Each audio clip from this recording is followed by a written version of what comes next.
সমস্ত মেয়েদেরকে বলছি যারা ভাইরাল হতে চাইছো আমার কাছে, যারা আসছো, যারা ফোন করছো, তাদেরকে বলছি এক মিনিট কোন মেয়েরা আপনাকে ফোন করছে? হ্যাঁ, মেয়েদের কি এতই অবস্থা খারাপ হয়ে গেল যে আপনাকে ফোন করছে, আপনার দৌড়াতে ভাইরাল হতে চাইছে?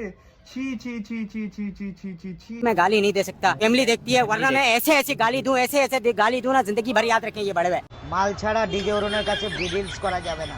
500 রুপিস কম করে কন্টেন্ট ক্রিয়েটারদের জন্য।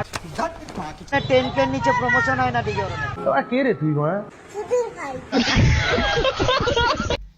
এই একে দিয়ে কে প্রমোশন করাচ্ছিস রে ভাই তোরা? হ্যাঁ, যারা করাচ্ছিস তারা একটু আমাকে কমেন্টস কর। বাবা রে বাবা, একে তো আমার পায়খানা পরিষ্কার করার জন্যও রাখবো না। 10K নিচে প্রমোশন হয় না ডিজে অরুণের। বলছি কাকু, 150 দিনের বাসি পরোটার মতো থোবনা নিয়ে বাটেলা মারতে আপনার লজ্জা করে না? হ্যাঁ, হনুমান মুখ